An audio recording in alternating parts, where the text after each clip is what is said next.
बिस्मिल्लाहिर्रहमानिर्रहीम। एक्सरसाइज 2.1 का question number 3 है। इसके अंदर दिया गया है which of the following statements are true और फॉल्स। ये नीचे जो स्टेटमेंट्स लिखे गए हैं इनमें से कौन सा स्टेटमेंट ट्रू है, कौन सा स्टेटमेंट फॉल्स है, ये हमने चेक करना है। अब ये कह रहे हैं कि पार्ट 1 के अंदर कह रहे हैं कि 2/3 as an irrational number. Part first में 2/3 एक इरेशनल नंबर है। क्या ये ठीक है? इरेशनल का मतलब है कि non terminating plus non recurring होना चाहिए। अब हम इसको चेक करते हैं। 2/3 को हम इस तरह चेक करते हैं। यहाँ मैं ज़ीरो लगा लेता हूँ और यहाँ पॉइंट लगा लेता हूँ। 3 6 18 आ गया, इससे 2 बच गया, फिर से मैंने ज़ीरो लगा लिया, फिर 6 आ गया, फिर 18 आ गया, फिर 2 बच गया, फिर 20 बन गया, फिर यहाँ मैंने 6 लगा दिया, फिर 18 बन गया। तो इस तरह ये जो है एक नॉन टर्मिनेटिंग तो है, इस तरह आगे जाता रहा ये, लेकिन ये जो है रिकरिंग भी है और इरेशनल होने के लिए वो नॉन रिकरिंग होना चाहिए, लेकिन यहाँ 6 जो है ये रिपीट हो रहा है। तो हम लिख सकते हैं कि 2/3 हमारे पास बराबर है 0.6 और इस तरह उसके ऊपर एक छोटा सा डैश लगा लेते हैं, लाइन लगा लेते हैं। तो इसका मतलब है कि ये 6 जो है ये रिपीट हो रहा है। तो ये इरेशनल नहीं है, ये रेशनल है। तो ये स्टेटमेंट रॉन्ग हो गया, फॉल्स हो गया। अब हम पार्ट नंबर 2 के अंदर देख लेते हैं। पार्ट नंबर 2 के अंदर कह रहे हैं कि पाई एज एन इरेशनल नंबर। पाई जो है वो हमारे पास इरेशनल नंबर है, ये ट्रू है। ये इससे पहले क्वेश्चन में हम ऑलरेडी कर भी चुके हैं। अब ये कह रहे हैं कि 1/9 एज अ टर्मिनेटिंग, यानी 1 को 9 पे डिवाइड करेंगे तो ये पॉइंट के बाद जाके कहीं पे भी टर्मिनेट हो जाएगा। लेकिन हम देख लेते हैं कि सच में होता है या नहीं। 1/9, तो यहाँ ज़ीरो लगा लेता हूँ, पॉइंट लगेगा, तो 9 1 ज़ार 9, फिर से 1 बच गया, फिर ज़ीरो लगा लेता हूँ, फिर 9 1 ज़ार 9, फिर से 1 बच गया, फिर ज़ीरो लगा लेता हूँ, 9 1 ज़ार 9, फिर से यहाँ पे 1 बच गया, तो 1 को 9 से बड़ा बनाने के लिए फिर से ज़ीरो लगा लिया। 9 को 1 से मल्टीप्लाई करेंगे तो फिर से हमारे पास 9 आ जाएगा, फिर से वहीं 1 बच जाएगा। तो इस तरह ये जाते जाते जाते कहीं पे भी नहीं रोकेगा। यहाँ पे 0.1, 0 पॉइंट के बाद 1 रिपीट हो रहा है। 1/9 हमारे पास बराबर है 0.1 और ये 1 जो है रिपीट हो रहा है, यानी ये आगे जा रहा है, इस तरह कहीं पे भी नहीं रोकने वाला। तो ये नॉन टर्मिनेटिंग है और ये कह रहे हैं कि ये टर्मिनेटिंग है, तो ये स्टेटमेंट भी फॉल्स है। अब हम देख रहे हैं कि 3/4 जो है वो टर्मिनेटिंग है या नहीं है। 3/4 को हम देख लेते हैं। तो 3 को अंदर लिख लेता हूँ और 4 डिनोमिनेटर में है उसको बाहर लिख लेता हूँ। 3 छोटा है तो बड़ा बनाने के लिए ज़ीरो लगा लिया, और ज़ीरो लगा लिया तो यहाँ पे पॉइंट लगेगा आंसर के अंदर। और 4 4 7 28 ये आ गया, और यहाँ पे 2 बच गया, और 2 बच गया तो यहाँ ज़ीरो लगा लेता हूँ, यहाँ ज़ीरो। अब 4 × 5, 4 5 20 आ गया, तो ये यहाँ पे टर्मिनेट हो गया, यानी ये टर्मिनेटिंग है। ये भी कह रहे हैं कि टर्मिनेटिंग है, तो ये स्टेटमेंट जो है ये ट्रू है। अब ये कह रहे हैं कि आया 4/5 एक रिकरिंग फ्रैक्शन है या नहीं है, यानी इसके आंसर के अंदर कुछ रिपीट हो रहा है या नहीं हो रहा। तो रिपीट होने का क्या मतलब है, पहले वो समझा देता हूँ। रिपीट होने का ये मतलब है कि 0.1111 इस तरह आ जाए, या 0.22 या 33 वगैरह कोई भी इस तरह बार बार आ जाए, तो ये भी रिपीटेशन है। एक पैटर्न भी रिपीट होती है कि इस तरह के 0.135 अब ये 135 ये 3 बार बार रिपीट हो रहे हैं, तो हम क्या लिखते हैं 0.135 और उसके ऊपर एक लाइन लगा लेते हैं। इसका मतलब है ये रिपीट हो रहा है। तो ऐसे फ्रैक्शंस को हम रिकरिंग कहते हैं, और अगर इस तरह पैटर्न भी रिपीट नहीं हो रहा तो वो नॉन रिकरिंग होते हैं, नॉन रिकरिंग। तो अब हम देख लेते हैं कि ये रिकरिंग है या रिकरिंग नहीं है। तो हम क्या करते हैं, 4/5 मैंने लिख दिया इधर। 4 5 से छोटा है, जब छोटा है तो मैं यहाँ ज़ीरो लगा लेता हूँ। ज़ीरो लगा लिया अपनी तरफ से तो पॉइंट लगेगा, यहाँ पॉइंट लग गया, आंसर में कुछ नहीं है, तो लेफ़्ट साइड पे हम ज़ीरो लगा लेते हैं। तो 5 को अगर मैं 8 के साथ मल्टीप्लाई करूँ, 8 5 40 आ गया, 8 5 40 आ गया, 8 5 40 आ गया, और ये टर्मिनेट हो गया। लेकिन टर्मिनेट हो गया 8 पर ही रुक गया, यहाँ पे 0.8 टर्मिनेट हो गया, रिपीट भी कुछ नहीं हो रहा है। जब आगे कुछ है ही नहीं तो रिपीट क्या हो गया, तो ये स्टेटमेंट इनकी फॉल्स है। अब क्वेश्चन नंबर 4 के अंदर देख लेते हैं नंबर लाइंस को।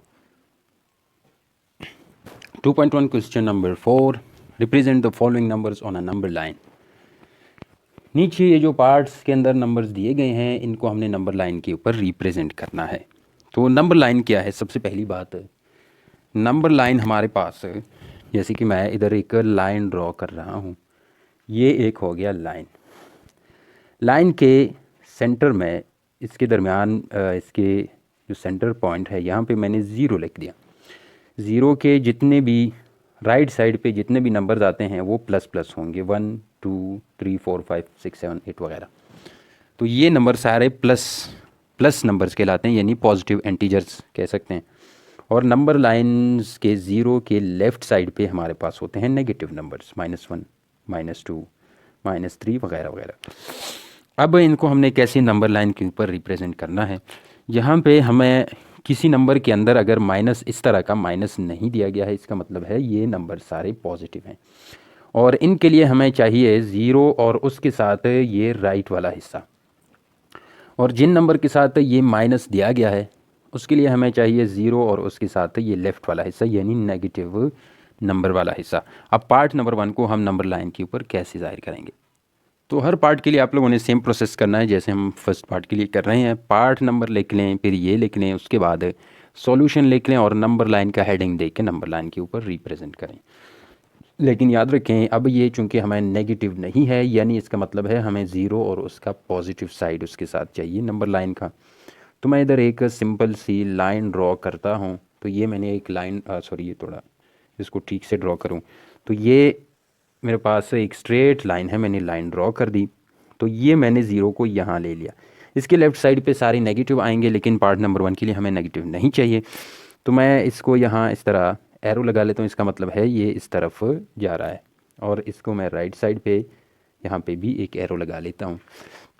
अब ये है 2/3। मैं अपनी तरफ से यहाँ लगा लेता हूँ 1 और सेम डिस्टेंस के साथ मैं यहाँ 2 लगा लेता हूँ। अब चूँकि नीचे 3 है तो मैं इस 0 और 1 के दरमियान का जो हिस्सा है इसको मैं 3 हिस्सों में डिवाइड करता हूँ। यानी इसके अंदर 3 इक्वल पार्ट्स होने चाहिए। एक ये हो गया और एक ये मैंने लगा लिया। तो ये हो गया फर्स्ट पार्ट, ये है हमारे पास फर्स्ट पार्ट, और ये है सेकंड, और ये है थर्ड। 3 पार्ट्स के ऊपर मैंने डिवाइड किया। तो ये 1 है और ये 3 पार्ट्स हैं। 3 पार्ट्स के अंदर ये 0 से स्टार्ट है, ये पहला पार्ट है। तो इस पार्ट के लिए मैं इधर लिख सकता हूँ 1/3। ये दूसरा पार्ट है। तो जो 3 पार्ट्स में से ये दूसरा पार्ट है तो मैं इधर लिख लेता हूँ 2/3। और ये तीसरा पार्ट है 3 में से, तो मैं इसके लिए लिख सकता हूँ 3/3। और 3 कैंसिल हो जाएंगे तो ये 1 आ जाता है, जिसके लिए हमने ऑलरेडी लिखा हुआ है। तो ये 2/3 को नंबर लाइन के ऊपर मांग रहे हैं, तो इसके ऊपर इसको ऐसे लाइन लगा दी मैंने। और 2/3 इधर आप लिखना चाहें या ना लिखना चाहें, लेकिन तो ज़्यादा बेहतर है। तो ये हो गया 2/3 नंबर लाइन के ऊपर रिप्रेजेंट। अब पार्ट नंबर 2 के लिए नंबर लाइन मैंने ड्रॉ किया हुआ है। दोनों साइड्स पे मैं एरो लगा लेता हूँ। और यहाँ -4/5 है, यानी यहाँ नेगेटिव है, तो 0 और उसके साथ नंबर लाइन का लेफ़्ट साइड हमें चाहिए। तो मैं 0 को यहाँ पे ले लेता हूँ ताकि हमारे पास लेफ़्ट साइड पे ज़्यादा स्पेस बच जाए, ज़्यादा जगह बच जाए लाइन के ऊपर। तो मैं 0 लगा लेता हूँ। राइट साइड फ़िलहाल इसके लिए हमें नहीं चाहिए। तो इस तरह सोल्यूशन फिर आप लोगों ने इस तरह नंबर लाइन का हेडिंग दे देना है। हेडिंग दे दें तो ज़्यादा बेहतर है। तो हेडिंग दे दिया मैंने। उसके बाद लेफ़्ट साइड पे चूँकि ये -4/5 है और हर पार्ट को हमने, नीचे 5 है तो हर पार्ट को हमने 5 पार्ट्स में डिवाइड करना होगा। हर 0 और 1 के दरमियान भी हमने 5 पार्ट्स बनाने होंगे, 1 और 2 के दरमियान भी 5, और इस तरह सब के दरमियान। और उनमें से 4/5 का जो पार्ट होगा वो हमारे पास ये -4/5 का होगा। तो 0 और लेफ़्ट साइड पे ये हो गया -1। इस तरफ थोड़ा आगे आ जाएंगे तो यहाँ पे हमारे पास -2 है और यहाँ -3। तो फ़िलहाल हम देख लेते हैं कि इसके अंदर ये पार्ट पूरा आता है या नहीं। इसको 5 पार्ट्स के अंदर डिवाइड करते हैं, यानी इन दोनों के दरमियान मैं 4 इक्वल डिस्टेंस के ऊपर लाइन लगा लूँगा तो 5 पार्ट्स आ जाएंगे। तो ये है फर्स्ट, सेकंड, थर्ड, फोर्थ और ये फिफ्थ। 5 इक्वल पार्ट्स आ गए। तो ये चूँकि -1 है, -1 और 5 पार्ट्स हैं, तो लेफ़्ट साइड पे हैं तो सबके साथ माइनस लगाना होगा। तो ये पहला जो है ये -1 डिवाइडेड बाई 5 है, यानी 5 पार्ट्स में से ये पहला है। और ये 5 पार्ट्स में से दूसरा है, तो -2 डिवाइडेड बाई 5 लगा लिया मैंने, लेफ़्ट साइड पे है इसलिए माइनस लगा रहे हैं, बार बार कह रहा हूँ। और ये तीसरा पार्ट है तो -3 डिवाइडेड बाई 5, और ये चौथा पार्ट है तो ये बन जाएगा -4 डिवाइडेड बाई 5। और ये पांचवा है -5 डिवाइडेड बाई 5, लेकिन इसकी ज़रूरत नहीं है क्योंकि हमें -4 डिवाइडेड बाई 5 मिल चुका है।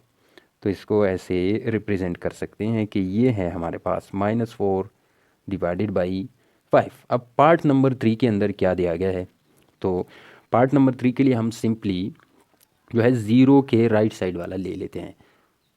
तो ये है 1/3 डिवाइडेड बाई 4, इसके साथ माइनस नहीं है, इसका मतलब है ये पॉजिटिव है। और नंबर लाइन के ऊपर हमें 0 और इसके साथ राइट साइड चाहिए, तो मैं यहाँ पे 0 लगा लेता हूँ ताकि हमारे पास राइट साइड पे ज़्यादा स्पेस बच जाए। तो मैं क्या कर रहा हूँ कि तो ये है हमारे pass on 1/3 divided by 4 on a number line, इस तरह का भी हेडिंग दे सकते हैं, 1/3 divided by 4 on a number line. तो मैं इधर क्या करता हूँ कि अपनी आसानी के लिए 1 डिवाइडेड बाई साइड पे रफ वर्क में आप लोग कर सकते हैं, 1/3 डिवाइड बाई 4, इसके लिए एक सिंपल प्रोसेस हम फॉलो कर रहे हैं। 4 और 1 को आपस में आपने मल्टीप्लाई करना है, और 4 और 1 को मल्टीप्लाई करने से जो भी रिज़ल्ट आ जाए उस रिज़ल्ट को हम जमा करेंगे 3 के अंदर। जैसे ये 4 1 ज़ार 4 आ गया, फिर 4 को 3 के साथ जमा करेंगे, प्लस करेंगे, तो ये बन जाएगा 7। 4 + 3 7 बन जाएगा। 4 1 ज़ार 4, 4 + 3 7 बन गया। और इस 4 को हम नीचे एज इट इज़ लिख लेते हैं, तो ये 7 डिवाइड बाई 4 हो गया। अब चूंकि नीचे 4 है तो हर पार्ट को हमने 4 पार्ट्स में डिवाइड करना है आगे पार्ट्स में। तो 7 डिवाइड बाई 4 हमें कहाँ पे मिलता है हम देख लेते हैं। तो ये मैंने ले लिया 1, ये मैंने यहाँ पे ले लिया 2, और यहाँ पे आ गया 3। पॉजिटिव साइड है, पॉजिटिव साइड चाहिए हमें। तो मैं क्या कर रहा हूँ कि पहले पार्ट को भी 4 पार्ट्स के अंदर मैं डिवाइड करता हूँ, पहला, दूसरा, तीसरा, चौथा पार्ट्स। ये दिखने में इक्वल नहीं होंगे लेकिन हमें इक्वल ही चाहिए, तो मैं बग़ैर स्केल के कर रहा हूँ, तो गलती हो सकती है। तो ये हो गया पहला पार्ट, ये दूसरा, ये तीसरा और ये चौथा, और इसको भी पहला, दूसरा, तीसरा और ये चौथा, 4 पार्ट्स में मैंने डिवाइड किया। यहाँ भी 4 पार्ट्स के अंदर ये पहला पार्ट है तो 1 डिवाइडेड बाई 4, ये इन 4 पार्ट्स का दूसरा है तो ये बन गया 2 डिवाइड बाई 4, ये 4 पार्ट्स का तीसरा है तो ये बन गया 3 डिवाइड बाई 4, ये बन गया 4 डिवाइड बाई 4। ये जो है अगर हम 1 से इस तरफ आ जाएंगे तो ये जो है इन चारों में से पहला है, लेकिन 4 डिवाइड बाई 4 के बाद ये बन जाता है 5 डिवाइडेड बाई 4, ये बन जाता है 6 डिवाइडेड बाई 4, ये आ गया 7 डिवाइडेड बाई 4। इसको हम नंबर लाइन के ऊपर रिप्रेजेंट करेंगे। तो 7 डिवाइड बाई 4 ये हमारे पास आ गया, तो इसकी जगह हम सिंपली ये हटा के हम सिंपली लिख सकते हैं तो कि ये हमारे पास है 7 डिवाइडेड बाई 4, यानी 1/3 डिवाइडेड बाई 4। ये आ गया 1/3 डिवाइडेड बाई 4 का पार्ट यहाँ पे आ गया 7 डिवाइडेड बाई 4। इसको हम नंबर लाइन के ऊपर रिप्रेजेंट कर चुके हैं। अब पार्ट नंबर 4 के अंदर फिर से नेगेटिव नंबर है तो हमें 0 और उसका नंबर लाइन का लेफ़्ट साइड चाहिए, तो मैं 0 को इधर लगा लेता हूँ और इसका लेफ़्ट साइड पे स्पेस बच गया हमारे पास। यहाँ पे हमने ये सारे नेगेटिव नंबर रिप्रेजेंट करने होंगे। तो ये हमारे पास है यहाँ तक, फॉर एग्ज़ाम्पल ये आ गया -1, और यहाँ पे हमारे पास आ जाएगा ये, फॉर एग्ज़ाम्पल ये -2 आ गया, और सेम स्पेस के साथ मैं यहाँ पे लगा लेता हूँ -3, तो ये लेफ़्ट साइड हो गया इसका। अब -2/5 डिवाइड बाई 4 किस चीज़ के बराबर है, -2/5 डिवाइडेड बाई 8, सॉरी। अब इन दोनों को मल्टीप्लाई करते हैं, ये बन जाएगा 8, फिर जो कुछ आ जाए उसको 5 के साथ प्लस करते हैं, तो ये क्या बन जाएगा, 8 मल्टीप्लाइड बाई 2 16 आ गया, और 16 + 5 ये बन गया -21।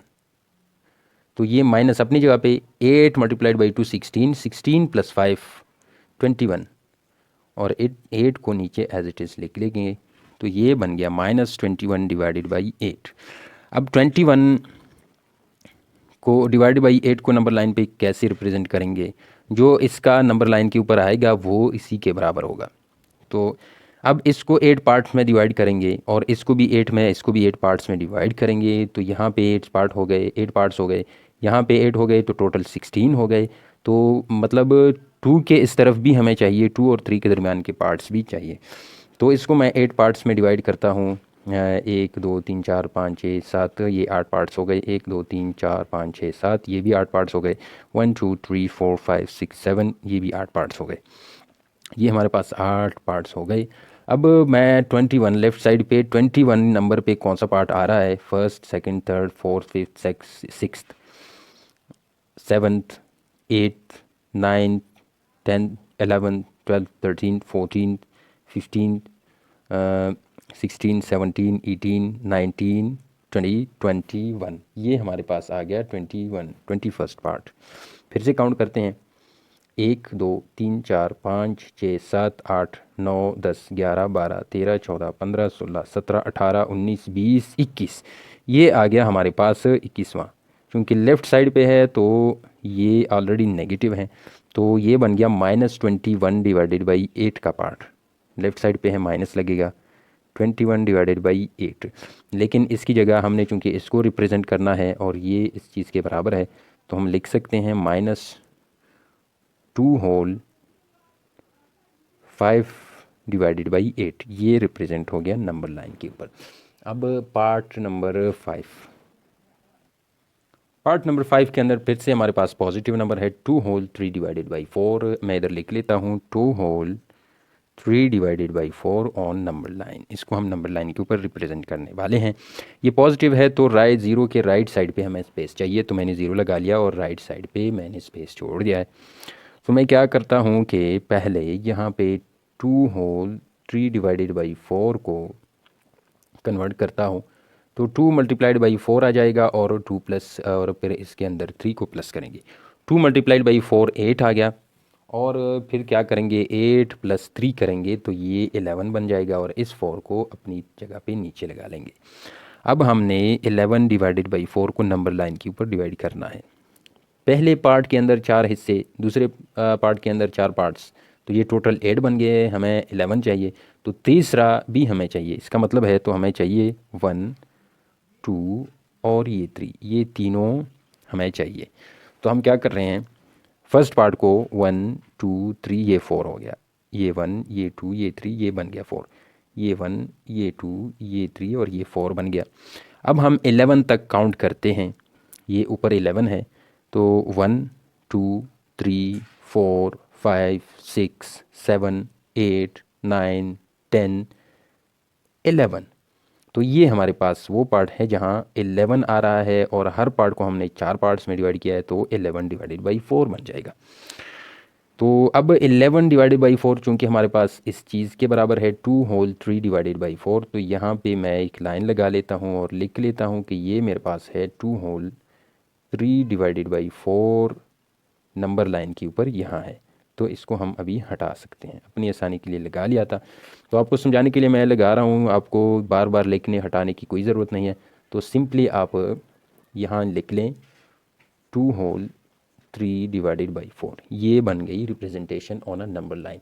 अब ये है, इसका मेथड थोड़ा डिफरेंट है, इसको भी सुकून से कर लेते हैं। पार्ट 6 के अंदर है 5 स्क्वायर रूट। 5 स्क्वायर रूट हमारे पास नेगेटिव साइन इसके साथ नहीं है, तो ये पॉजिटिव है, और हमें ज़ीरो नंबर लाइन के ऊपर ज़ीरो से राइट साइड वाला स्पेस चाहिए, तो मैंने राइट साइड पे यहाँ स्पेस छोड़ा हुआ है। तो मैं क्या करता हूँ, पहले इसको रिप्रेजेंट करने के लिए तो यहाँ एक मेथड इसके लिए है, सिंपली मैं यहाँ लिख लेता हूँ वी यूज़ पैथागोरस थ्योरम हम यूज़ कर रहे हैं। पैथागोरस थ्योरम के मुताबिक परपेंडिकुलर का स्क्वायर ले लें, फिर प्लस लगा लें, फिर बेस का स्क्वायर ले लें, वो बराबर होगा हाइपोटेन्यूज के स्क्वायर के।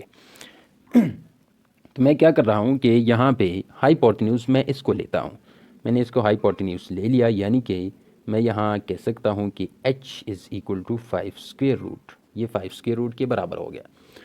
तो मैं h की जगह 5 स्क्वायर रूट मैं h की जगह 5 का स्क्वायर रूट लगा लेता हूँ, इसके ऊपर स्क्वायर है तो मैं यहाँ भी स्क्वायर लगा लेता हूँ।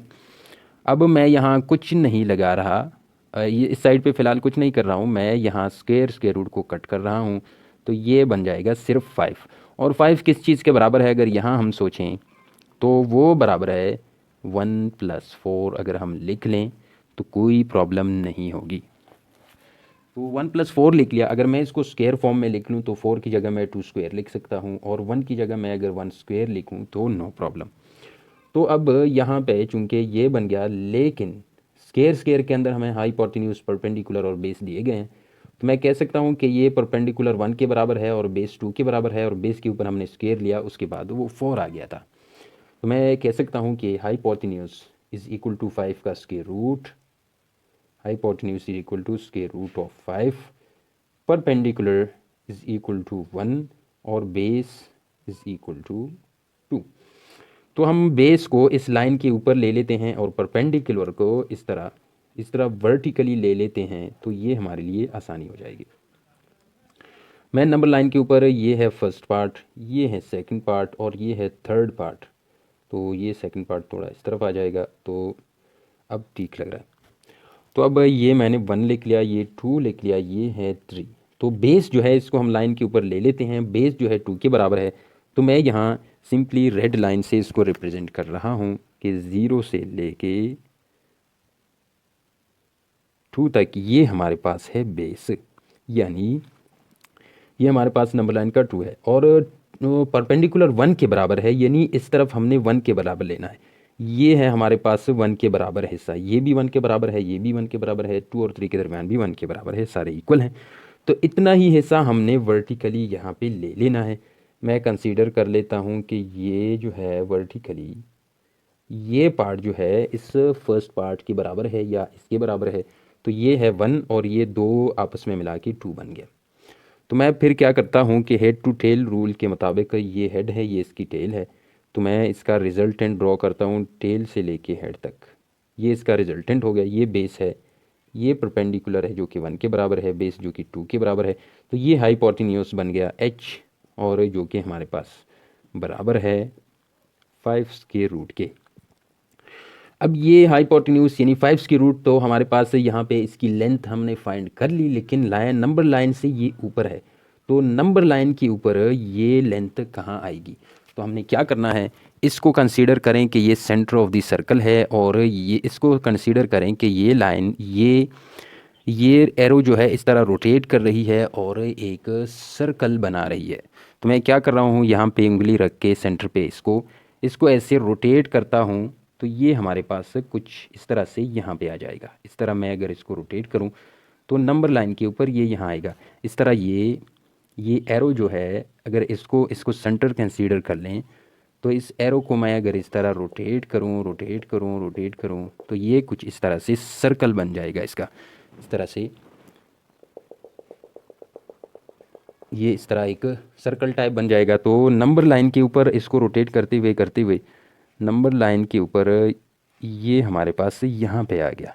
यहाँ पे मैं निशान लगा लेता हूँ, मैंने यहाँ पे लगा लिया, और यहाँ पे मैंने इसको रिप्रेजेंट किया कि ये जो है हमारे पास 5 स्क्वायर रूट है नंबर लाइन के ऊपर। इस तरह अगर 6 है, 7 है, उसको भी हम इस तरह सेम प्रोसेस के साथ कर सकते हैं।